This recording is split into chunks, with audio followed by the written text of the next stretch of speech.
I've got an irrelevant question. I just Sure. saw James Gunn's Suicide Squad. Oh, and that's a Warner Brothers property, yep. right?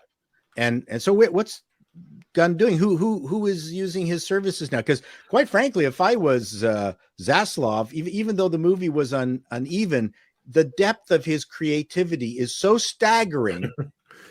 I would have just handed him over management of Warner. DC, yeah. They tried. I think they even probably jiggled his nuts a little bit, and it still didn't work. They have been begging him and begging, like they are trying anyway, from what I've heard. And this is the latest rumor I heard, because he did supposedly pitch a secret project for DC. Now we know before I think he said in some interview where it was alluded to from somebody who knew him, similarly to what I had heard, and that is that he doesn't want to take on the whole thing. He just wants to work in his little pocket universe with the goofy characters. He likes the goofy, weird characters like that are in Suicide Squad. But Zaz has basically begged him, I think, on multiple occasions now to try and take over DC, and he just doesn't want to.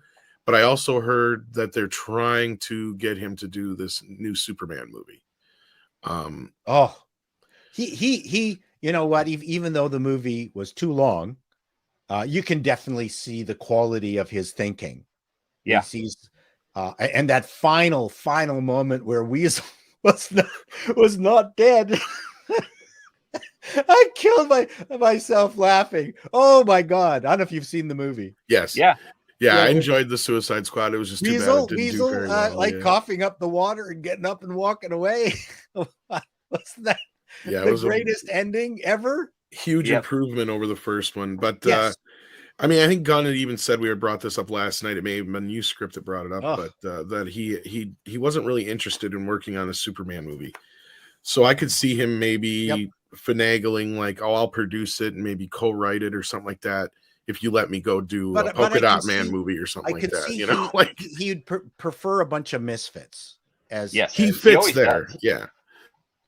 As characters. Superman's hard to do. It's way easier having a weasel you think is dead and then I was entire movie. How much you want to bet that's the secret series he pitched too?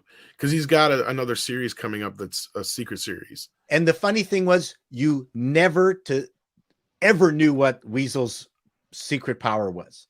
What was his? Yeah, what could he bring to the table? What could he bring to the table? You can't kill him. Pardon me, what? You can't kill him. No. I know, I'm just kidding. Yeah, but that would be an interesting. That's a great gag.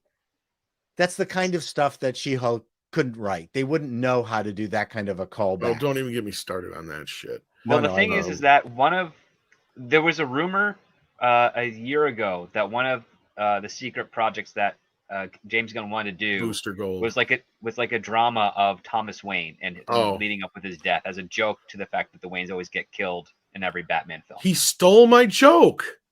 Well, they ended up repurposing it for Harley Quinn. No, but I know he had talked about doing Booster Gold before, and Plastic Man has been bouncing around forever. Shit, back when we talked to Robert Shea, he was going to produce it then. I mean, he had Jim Carrey attached to it forever.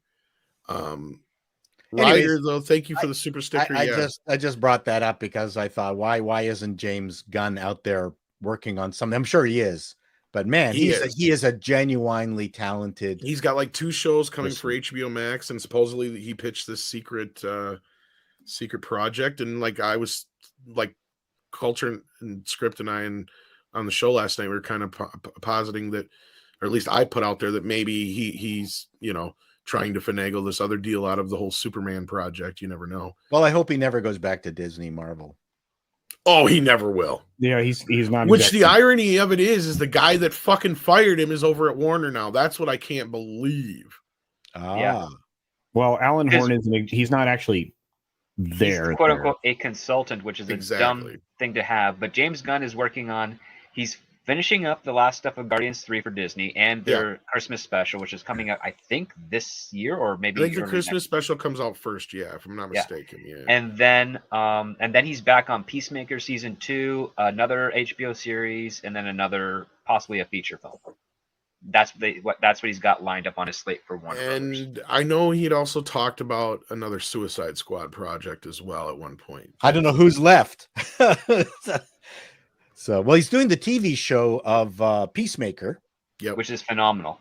And then we got the Amanda Waller show coming out, which basically is Suicide Squad the show. You know what? About it.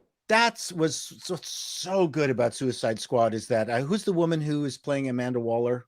Viola Davis. Yeah. Man, the woman King. He just goes for it. But it's also, I mean, the character was also a black woman in the comics.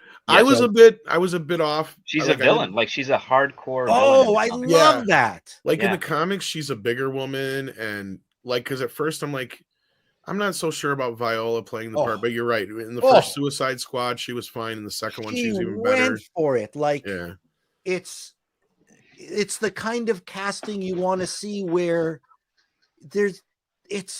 I mean, holy smokes, that's a diverse a movie. Hell, you even have a man-eating shark in there. I mean, he's my favorite. Voiced by Sly Stallone. Yeah. I hope that if it's not the Weasel that he's doing as a series, I was always first hoping it was going to be a King Shark series. And the genius of the bad starfish was fantastic. Well, I loved that because it was a callback to the original Justice League too. Oh, okay. That one of them, because it felt very anime-ish. I thought it was actually on the cover of the original first Justice League, wasn't it? It was the first issue of the Justice League, but not their origin, because the origin came a few issues later. Yeah. So they fought a starfish. They fought Starro the starfish, which it was when they switched from. Sorry, go ahead.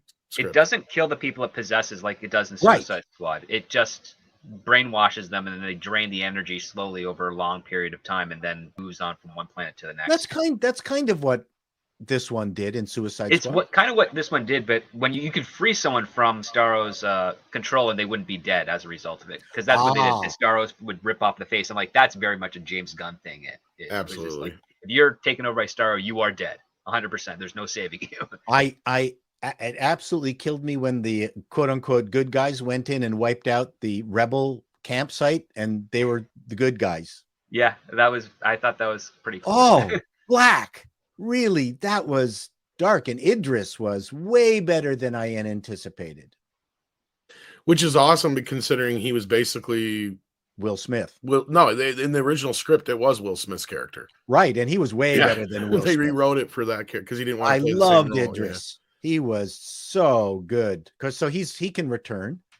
Harley, I can live without. Rat Girl, I liked. Yep. Yeah, she was all right. Yeah. I'm going to miss Polka Dot Man. As long as Sly's there, I don't care. Because unlike Creed 3. Oh, the shark that's like they didn't make toys out of any of the. I've seen King Shark's toys. They look King amazing. Shark. Oh, freaking hell. What a funny movie. What a funny movie. That character. Well, have you seen Peacemaker yet, Paul? Because I have not. It's the same essential plot as the Suicide Squad, but it does have a whole slew of other characters and a great opening credit scene. So it's got to be a prequel because Peacemaker dies. No, Peacemaker doesn't die. Yeah, he got he's shot in the hospital at the very end of the movie. He's in the hospital, and James Gunn's wife and the bearded nerd are wasn't that like the second was that at the end credit scene, or was that in the movie? Might have been one of the mid credit scenes. Yeah. Okay, I'm trying to remember. Yeah. So Peacemaker doesn't die, and he does a great job of Peacemaker. What a freaking asshole of a character. That's why I didn't like him at first in the movie, and then like Andre, because like I didn't watch the series yet. I watched one episode, but he's like, no, you got to understand that's kind of what the series is about, and he's like. He was trying to explain it to me. I'm going to watch. I'm going to see if Peacemaker's available on my Crave. It might be. I saw it on Crave when it debuted, but it should still be there. Well, it has one of the best trailers for a show ever in the history of television, with the eagle flying down. Andre loves it. If he was here, he'd be praising the hell out of it right now. So Hyman D sends in 20 Canadian bucks for our Canadian brethren.